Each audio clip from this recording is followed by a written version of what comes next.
السلام عليكم ورحمة الله وبركاته. أهلا بيكم. النهاردة معانا فيديو جديد.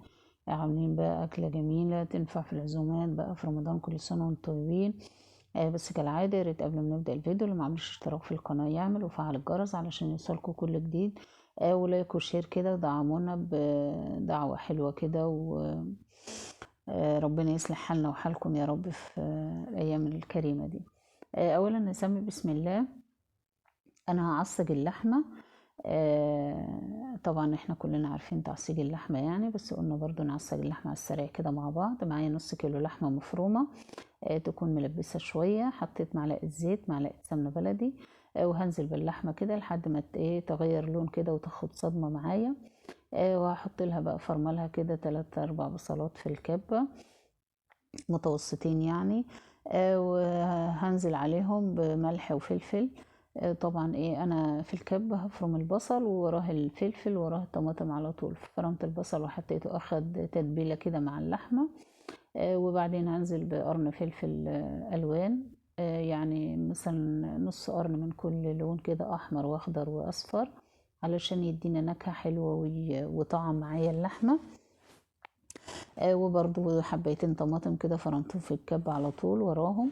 يبقى بشتغل في الكبة بحط كل حاجة ورا بعضها كده علشان نعصج اللحمة كده. حطيت بقى كل الحاجات دي معايا، شطة في الكبة بشوية مية، وهحط معلقة سكر. وهسيبها حوالي 5 دقايق كده ولا 10 دقايق على النار لحد ما تشرب السوائل اللي فيها وتستوي معايا وتكون جاهزة للشغل. هي طبعا بعد ما احط لها الحاجات بتاعتها كلها بظبط بقى ملحها، وساعة ما تستوي انزلها من على النار واسيبها بقى تبرد في جنب كده معايا.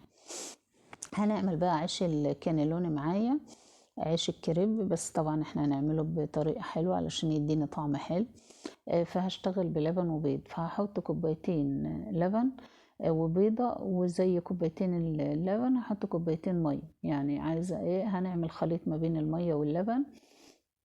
هحط كوبايتين لبن وكوبايتين مية في العجينة يعني. وهحط بيضة، وهحط بقى الدقيق معانا. طبعا الدقيق على حسب المادة السائلة اللي معانا يعني. احنا ممكن نعمل برضو كوباية وكوباية، يعني كوباية مية وكوباية لبن. يعني لو انتوا حابين تحطوا لبن خالص مفيش مشكلة، بس يعني عشان الحالة الاقتصادية بنحط نص مية ونص لبن، او ممكن نعمله بمية خالص على فكرة. او كوباية واحدة لبن وكوبايتين مية مفيش مشكلة، وبيضة علشان تدينا نتيجة حلوة بس. وطبعا الدقيق وملح وفلفل، وهنضرب في الخلاط لحد ما يدينا القوام اللي احنا محتاجينه. لما ناخد القوام ده حلو كده معانا الجريل اللي بتاع الكريب على النار، هندهنه دهن الزيت، وهنحط بقى المقدار على قد الطاسة بتاعت الكريب كده. ونديها حركة دائرية كده لحد ما ياخد معانا الشكل اللي احنا شايفينه كده ما شاء الله.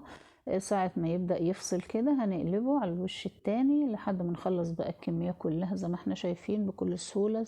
العيش الكريب ده، عيش الكانولوني ده، ما شاء الله بيبقى طعمه حلو كده يعني، لان احنا حاطين عليه لبن وبيض. فبيدينا طعم حلو ما شاء الله ونتيجة حلوة يعني. بيبقى معانا في الوصفة جميل جدا يعني، لان احنا حاطين عليه لبن وبيض فبيدينا طعم حلو كده. اللحمة جاهزة معانا وتكون هديت. طبعا مش عايزين نحطها سخنة في العيش علشان ما تبوظش العيش معانا، بتكون هادية يعني كويسة. هلف بقى هحط اللحمة طبعا زي ما احنا حابين. بنحط بقى بالمقدار اللي احنا حابينه. وبلفه وبقطعه نصين كده علشان طبعا اللي ياخد واحدة يقدر ياكلها بسهولة، ما تبقاش كبيرة يعني. وهرص بقى في الصينية. انا هنا هخلص الكمية. الصينية طبعا انا كنت عايزة اعملهم في صينيتين، بس لقيت قلت بقى يعني بدل ما اعملهم في صينيتين فنقلت وعملت في الصينية الكبيرة كده وعملتهم صينية واحدة. خلصت بقى الكمية كده زي ما احنا شايفين. معايا بقى البشاميل. انا عاملة بشاميل. طبعا البشاميل زي ما احنا عارفين معلقتين سمنة بلدي او زيت ومعلقتين دقيق، وهنزل بيهم على بعض لحد ما يتشوحوا كده، وهنزل باللبن عليهم لحد ما يدينا القوام ده، واحط لهم ملح وفلفل طبعا واظبط طعمهم.